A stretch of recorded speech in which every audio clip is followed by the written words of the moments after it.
Welcome back to our corporates. Now we are discussing on SEBI's revised industry standard for related party transactions (RPTs). Complete guide. We are going to discuss the background and need for the revision. Article of SEBI LODR. All RPTs require approval from the audit committee.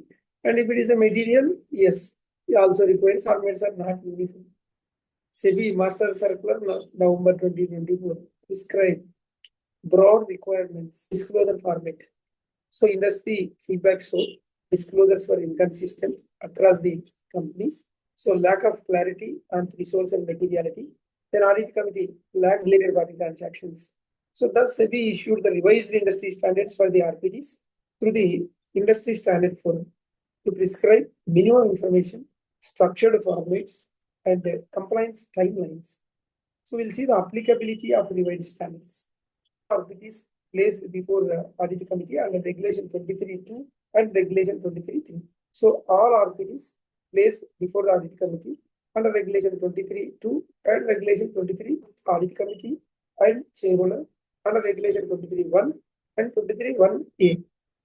See the category. Suppose audit committee approvals. This is applicable. Applicability all RPTs under regulation 23.2 and regulation 23.3.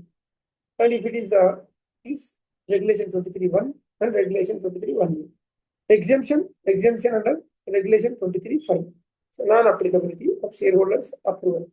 Suppose small transactions less than or equal to 1 crore. If it is above 1 crore, yes, it is applicable. Then omnibus approvals. Exemptions quarterly reviews of omnibus approvals.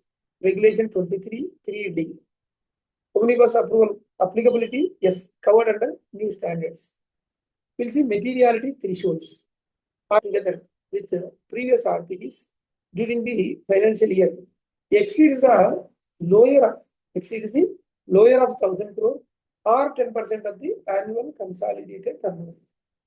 RPTs material if previous RPTs during the financial year exceeds the lower of 1,000 crore or 10% of the annual consolidated turnover.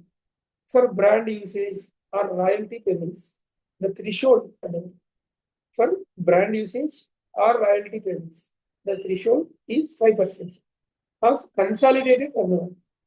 Example, company's turnover is 20,000 crore. Then 10% of turnover, 2,000 crores. Threshold, lower of the 1,000 crore or 2,000 crore lower. So any RPT exceeding 1,000 crore is a material in this company. And there are 3 parts. This is a 3-part framework for minimum information. SEBI introduced this structure disclosure system. 3 parts means part A, part B, part C. We'll see. Part A, this is applicable for all RPTs. Part A is applicable for all RPTs. That is A. In that A1 information is required, related party details. And in A2, relationship and ownership transactions. In A4, information required for the amount. In A5, the nature and terms. This information is required. And we will come to part B. Part B applicability for specific related party transaction types. Sale, the information, services, loans, and intercorporate deposits, ICDs, investments, guarantees, borrowings, disposal of assets, disposal of shares, royalty payments. These are all comes under part B. We'll see part C. This is applied for material RPTs. Information required, additional disclosures for loans, investments, and guarantees. This is the structure, disposal of assets, royalty payments. This is for material RPTs, part C. This is what the information required. This is the structure, part A, part B, part C. Now we will see the role of management in SEBI format. Wherever not applicable, we will say NA, not applicable. And CFO certification confirming this RPT is in the interest of the company. This certification is required. And valuation, unaudited financials if audited reports are unavailable. And clear disclosure if related party follows different financial year. That has to be disclosed. Now we will see the role of audit committee. It is with prescribed information. And audit committee can seek additional information If RPT is not approved, reasons must be recorded in minutes. If it is not approved, reasons has to be recorded in the minutes. And external reports are valid. Now we will see role of the shareholders. All material RPTs explanatory statement must include all details placed before the audit committee and justification of RPTs basis, confirmation of audit committee and board approval, and web link, the QR code for valuation reports, statement that reductions, if any, and do not affect informed decision making. And there are exemptions from shareholder approval with government. So the exempted transactions, public sector company with government and holding only one subsidiaries.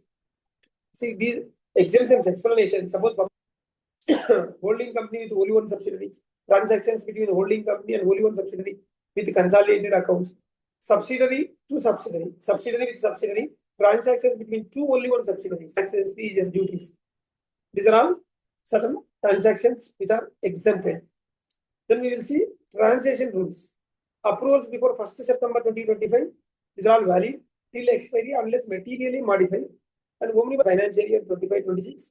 And material modification after 1st September 2025. So they must comply with the revised standards. So the implications for listed companies is higher compliance burden, but leads to great with the structured disclosures. And investors get confidence as the disclosures are standardized now and reduce the ambiguity because smooth transactions for ongoing RPTs. Now for RPTs 2025 mark a great shift in India's corporate governance. So companies must now identify RPT clearly and check materiality thresholds and obtain CEO, CFO certification and secure approvals from audit committee and shareholders. So this reform balances compliance with transparency and strengthens the capital market and are all legal tasks. Please do subscribe and hit the bell icon so that you will not miss any of our latest videos. Thank you.